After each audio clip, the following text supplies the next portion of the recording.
Over the past year, many times I've gotten the request to create a video production on the topic of Tata.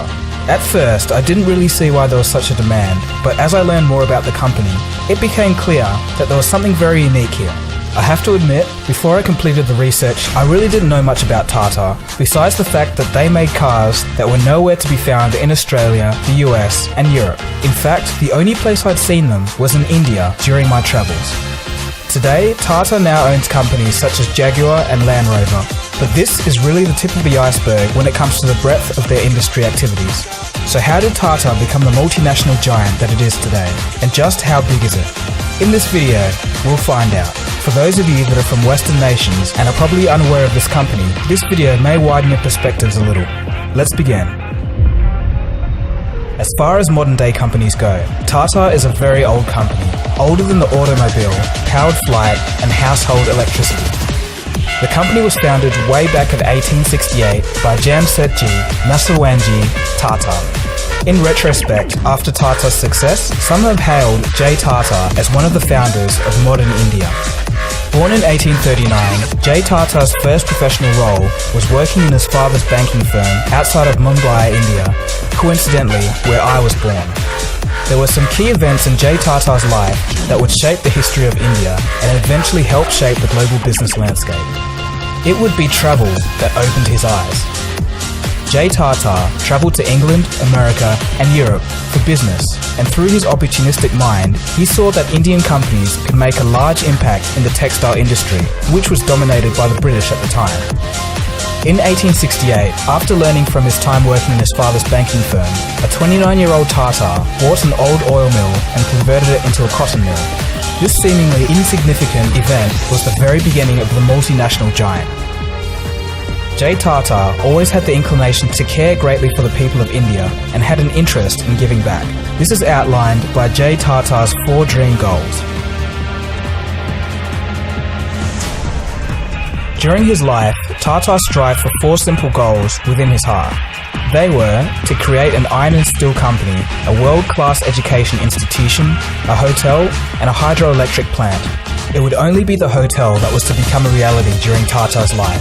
It was completed 1 year before J. Tata's death in 1903. In 1907, Tata's son, Dorab, would push to realise his dad's dream of Tata Steel, Asia's first and India's largest steel company. In 1911, the third dream was completed in the form of the Indian Institute of Science, the preeminent Indian institution for research and education in science and engineering. The final piece of J. Tata's original dream was realised in 1915 when Dorab set up Tata Hydroelectronic Power Supply Company, now currently India's largest private electric company. So to do so many things in so little time may seem like immense innovation for the early 20th century, but there's a bigger picture to this. Tata as a company was thinking differently even when compared to global practice at the time. To give you an idea of how forward-thinking Tata was for the time, they started the 8-hour workday in 1912 and were one of the first companies in the world to implement the now standard practice. In 1917, the company introduced medical benefits for employees, a very advanced business concept for the time. Since J. Tata's founding of the company in 1868, the reins have been handed down to multiple generations. The company's DNA would ensure success in the future. Today, Tata operates 100 companies in more than 100 countries and exports to 150 countries. So that's all nice, but how big is Tata exactly, and what do they do? Well, in 2014, the company made $103.27 billion in revenue, in which 67% came from business outside of India. The Tata companies employ more than 581,000 people worldwide. That's more than Samsung Group, by the way. Tata is ranked 34th among the top 500 most valuable global brands according to Brand Finance's Global 500 2014 report. So that gives you an idea of financial size, but what do they do? Let's take a closer look at some of Tata's companies. We've got Tata Steel, Tata Motors, consultancy services, chemicals, global beverages, teleservices, communications and Indian hotels, Tata Ceramics, power, Tata Starbucks, Tata Industry, Tata Sky, Landmark bookstores, and the list goes on. And just to top it off, Tata actually owns the South Korean car manufacturer Daewoo. But that isn't all. Tata has actually formed a habit of buying up British companies. It's rather ironic if you know the 19th and 20th century relations between India and Britain. In 2000, they bought up the British company Tetley Tea for $407 million. And then next, there was Jaguar and Land Rover in 2008 after the GFC for $2.3 billion. It's quite an interesting story.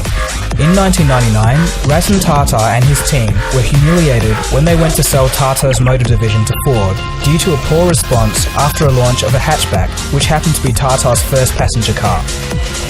The American Ford officials showed interest in taking over the company, but did so in a harsh manner. They told Tata, "You do not know anything.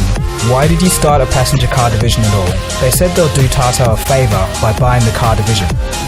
But as it turns out, the deal didn't end up going through between Tata and Ford. At the time, Ford owned Jaguar and Land Rover and couldn't really work out how to get the cars to sell. By 2008, things had gotten so bad that Ford had to sell Jaguar and Land Rover to the very company they had said a few years earlier were useless. Today, Tata has turned Jaguar and Land Rover around, and sales are doing well in the US.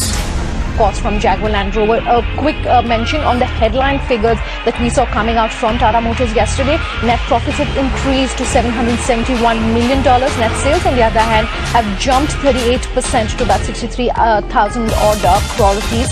Now, sales at Jaguar Land Rover have jumped 19%, driven largely because of the demand that we've seen coming in both from the F-Type as well as the X. Okay, so far in terms of size, Tata may sound like a few other multinational conglomerates, but the surprising difference here is that Tata is actually very successful in many of their fields. For instance, Tata Communications is the world's largest wholesale voice carrier, and Tata Motors is among the top 5 commercial vehicle manufacturers in the world. Their steel division is among the top 10 best steel makers. The Communication Services division is among the top 10 global IT service companies. The Global Beverages division is the second largest tea company in the world, and their Chemical division is the world's second largest manufacturer of soda ash, which is used for the manufacturing of glass. Another aspect which makes Tata different, and one of the reasons why I've grown to appreciate them at least as a company, is their nature. Tata carries on its founder's caring attitude, and as a result, they have a sort of self-imposed moral obligation. What do I mean by this?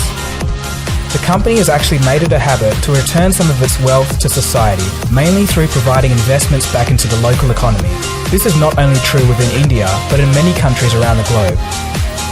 Tata is also very active in philanthropy.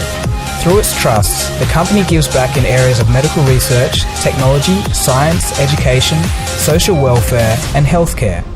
One example is the Tata Swatch, a compact in-home purification device that costs less than $21 US.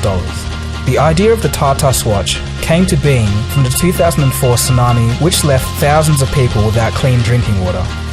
The device has filters that last about 1 year for a family of 5. The advantage of this device is that it does not require any electricity and is very low cost. Due to activities like this, in 2009, the Tata Group was ranked number 11 in the world's top 100 reputable companies by Forbes magazine. So there you have it. A true multinational conglomerate with a bit of difference. All in all, it's amazing that just one man could leave a legacy that has lasted over a century. Let's finish off with a quote from J. Tata himself. In a free enterprise, the community is not just another stakeholder in the business, but in fact, the very existence of it. What he said rings as true today as it did over 100 years ago. Companies really need to listen to their communities and users. And one last cool fact, J. Tata has even founded a city in India that now has over 1.3 million people. I hope you enjoyed that video about the history and size of Tata. If you did, please give this video a thumbs up, I really appreciate it. Feel free to leave a comment and subscribe if you're new.